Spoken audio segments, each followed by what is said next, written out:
How do you create something interesting when you're doing fantasy world building with races? How do you take something old and reinvent it and make it new? Or how do you create something completely from scratch? That's what I'm talking about today. My name is Aryan. I'm a traditionally published fantasy author. I've got series published by Orbit Books and also Angry Robot Books. And in all of my series, I have non-human races that I've made up from scratch. I'm going to be looking at both approaches, how you take something that's existing, whether it's elves or dwarves or goblins, and do something different and unique. I'm going to give you 3 examples, and then we're going to get into it, how you create something completely new from whole cloth, how you make it original, different, interesting and dynamic. I'm going to fire a lot of questions at you that will hopefully get you thinking about this subject. Go away, come up with some great ideas and do something that we've never seen before. The first approach is taking an existing fantasy race and doing something different and unique and interesting with it. A lot of people, when they think about elves and dwarves and goblins and orcs, they think about Tolkien, but that's just because people who don't read fantasy kind of have that in their mind, but those who've been reading the books for a long time know that you can do many really cool and interesting things, and people have. Recently, I read a trilogy of books by Jonathan French, and the main characters are half orcs in the books. And normally in the past, in the 90s, you had half this, half elves, and they didn't really do a lot. It didn't kind of mean anything. It was just a nice kind of quirk to have on a D20 that you have someone that's half this and half that. But he's done something really interesting, not only with orcs, but with all of the other races within his books. He's got centaurs, he's got halflings, and these aren't the cuddly ones that just smoke a pipe all day and sit around drinking and singing songs in the Shire. He's done something really cool and interesting and made them quite disturbing and creepy and weird. The centaurs in his books are absolutely insane. They're kind of rampaging, bloodthirsty monsters in a way. He's done something clever with orcs, which I really like. I did an interview with Jonathan where we spoke about the series, and there's a few little spoilers. You can check that out there. Another good example of how to reinvent tropes and do something different would be John Horner Jacobs. He's done a great trilogy of books that starts with the Incorruptibles, and in his books he's got someone who's a half dwarf, which you think, oh, that doesn't sound very interesting, but he's made someone who is not able to belong to either clan, because the humans look at him and see a dwarf, and vice versa. But he has a number of benefits by being a half dwarf, because he's quite long lived, he's quite tough and enduring, so he's lived a lot longer than many humans, and he's seen the world change, and you get this really kind of unique perspective from that. I did a video about both of these books and series and about reinventing tropes, so check that out here. I've also done a couple of other videos on fantasy world building, so have a look at them too. Many fantasy fans have their own preconceptions when they pick up a book, but it's only down to what they've read fairly recently. As I mentioned, when people think about Tolkien, you think about orcs, but then perhaps if you'd read Robert Jordan's A Wheel of Time books and you're from that era, you might say, oh well, he's got Trollocs. They're basically orcs and trolls kind of combined, or just orcs, and maybe that's where you take your influence from. But if you go further afield and you think about something like werewolves or vampires, very recently people might say, oh, you mean sparkly vampires?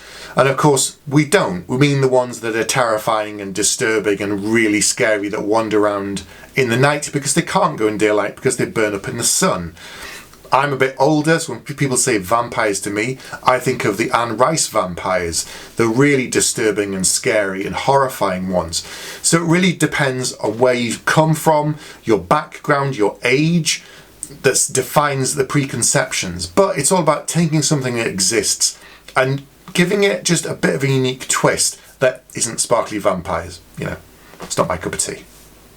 If you're going to blend something together, whether it's a half orc, half dwarf, whatever it might be, you really need to get under the skin of that and think about what it means. How do you put a fresh perspective on that? How do you make the character unique and different? And it's just not another that we've seen so many times before. What can you do with this character that gives them a unique perspective on the world or other characters or history, or maybe it's just they have unique abilities, whatever it might be. Give them something fresh that we haven't seen before. Another great example will be Christopher Buehlman, who did The Black-Tongued Thief. And in his book, he has goblins. And these are really, really disturbing, scary, and weird kind of monsters again. He's done something really unique with them. I don't want to spoil it too much, but he's taken something there again that's an existing archetype or trope and has put his own spin on it. And he hasn't done something radically different in terms of making them look so different that we've never seen anything like it before, but it's his perspective on it, because he's a horror writer. By trade, most of his books are that. So when he's come to goblins and fantasy for the first time, he has a very unique perspective there again. It might be that you take influence from folklore, because remember, many of these monsters come from folklore, whether it's elves or dwarves or goblins or fairies. Some people think of fairies as nice little floaty little butterfly type things down the bottom of the garden. But you go back to some of the old kind of folklore, and fairies were really scary, disturbing, horrible creatures, and things that you'd leave bread and milk out to kind of satisfy them and keep them happy, because if you didn't, they might eat you or attack you or give you bad luck. So go back to some of the roots, perhaps. That's another approach to find something that we haven't seen because people haven't gone back and looked at the source material, or just put your own unique perspective on it. Right, let's get into making up a fantasy race from scratch. I'm going to fire a number of different questions at you, and we're going to interrogate a number of different topics that will help you create something that hopefully we've never seen before. The first thing to think about is scarcity. When you look at our planet, you can see humans have kind of dominated the planet in terms of the population. But in your world, if there's one or more fantasy races, what's the population balance like? Do they have the same number as humans, roughly? What kind of a planet or world does that create? If there's not very many of them, what's the balance of power like within the world? If there's more than one non-human race, and then there's humans as well, you start to get into more complicated topics like, what's the history of the world? What does it do to the politics and the balance? Have there been wars between these other races in the past? What's it like in the present? Are there any old feuds going back? And that kind of starts to build in the political background of this world that you've created. We haven't touched on any of the kind of physical aspects, which we'll come on to, but just based upon population, what does that mean to the world that you've created? The other thing to think about is the societal effect upon this race. We've touched a little bit on the history and the politics, but think about the structure. What if this race, 8 out of 10 babies are female in this race, whatever it's called? That will immediately have a massive effect on their society, because that probably means they're a matriarchy. So therefore, how does that interact with other races? If humans have all got kings, and then suddenly you've got this queen turning up, and they're not used to it, what does that mean? How does that affect them? If most of the race are female, then that means women in society are doing everything. They're the warriors, they're the leaders, they're the generals, they're the craftspeople, all this kind of stuff. How does that compare to the other races and humans? How do they interact with each other? How does that affect war? How does that affect communication? What if there isn't war? What if they find a peaceful solution? How do others cope with that? So you start to build these kind of interconnected tissue that layers the world and society and the politics. The next thing to think about is the origin of the race. Where do they come from? If you look at our planet, you go back far enough, of course, you had Homo sapiens and you had the Neanderthals, and eventually they sort of met and one became dominant. Start going back and digging into your world, thinking about, well, where do these other races come from? Did they develop in parallel? You could have a little touch of sci-fi if you wanted and say 1,000 years ago or 10 million years ago, something crashed and brought new genes that then developed, that created a new race that suddenly kind of appeared on another continent. But my only note of warning is, don't spend too long going back in history on this aspect, because you can take bits and pieces and then use them to tell the story in the present. But if you spend years of actual time building this, and then when you come to tell the story in the present within your world, you probably won't use most of it. So you can keep it in your head and think it through and use it as a good foundation, but don't spend too long on the deep history of your world unless it's really relevant to the present. I did a previous world building video about terrain, and this kind of feeds into this one as well. Because what if your non-human race that you've created is kind of semi-aquatic? What if they have to spend a portion of their time and their life in the water in order to survive? Therefore, that means your planet must have some bodies of water, lakes, oceans, whatever it might be. But then you can start to think about, what if the seas are starting to dry up? Or what if humans are kind of damaging them? Therefore, this race is going to come into conflict with humans because they need the waters to survive and the humans are causing a problem. And that's just one tiny thing you could take from your race and then take it forward, and it affects every other aspect of the society and the world that you've created. Another aspect is you have your races based upon nature. What if there's some kind of plant-based race? What if they're kind of anthropomorphic? You've seen them in other stories, humanoid features mostly, but then they've got the heads of like a badger or a lion or something like that. What if you take something that developed in parallel? So humans from monkeys all the way back. What if on your world, your planet you've created, there was something that developed in parallel from a totally different kind of mammal? Or what if it was a reptile, and then suddenly you've got this race of lizard people and humans and maybe some others? How do they interact?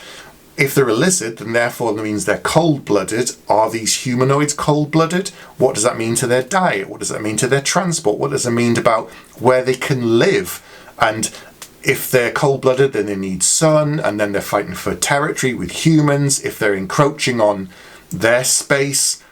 What if you have a race that developed from some kind of large mammal, like some kind of hippo type creature, and then you start thinking about, okay, then they're really tough and they're strong and they're enduring, but how do they come into conflict with humans? What does that mean? How do they get on with each other? Maybe the humans use them because they're such strong warriors and powerful to fight their wars. Or maybe they don't want to fight, but the humans have found some way to coerce them or blackmail them or find some power over them. And just, with a tiny little detail, you can start spinning out in other directions.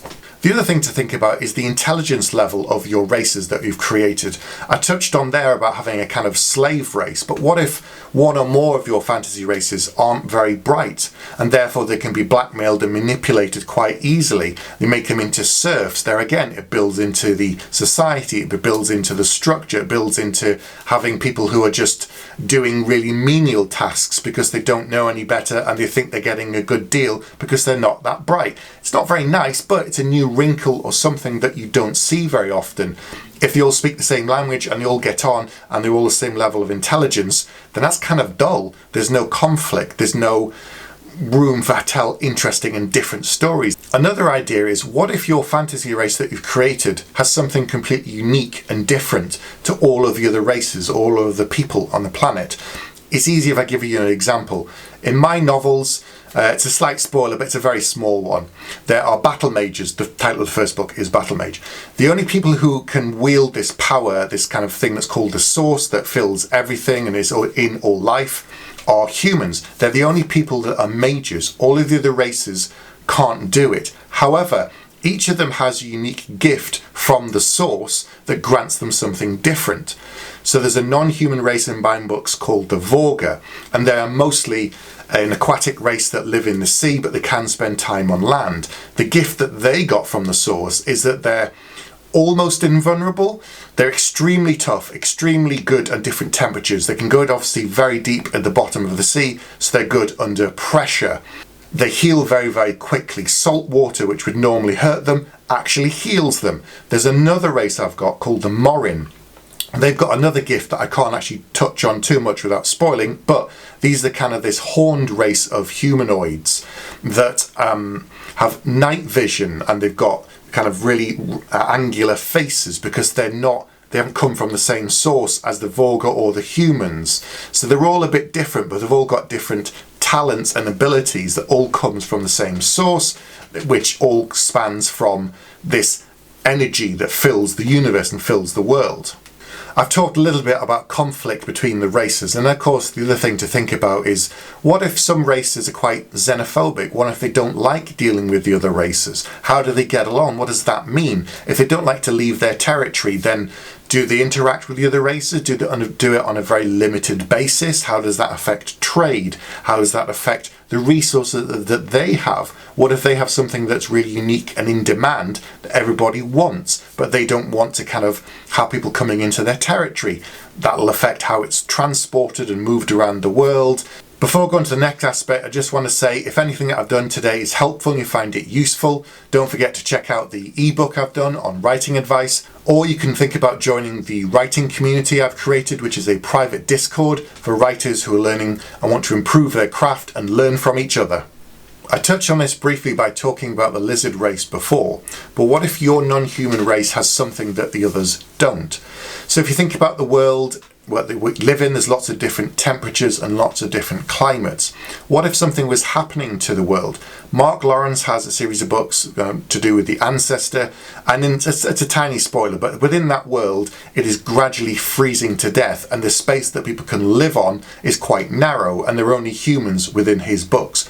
But what if you had something similar where the world is basically freezing to death, or the opposite is happening, and the temperature is increasing all the time, it's getting hotter and hotter and hotter? That means the place where humans and perhaps some of the other races can live is quite small, but one of them can live anywhere. That means suddenly they've got more territory, more resources, more power. They can develop their society faster and better than everyone else because they can survive in extremely hot temperatures, whereas other people can't.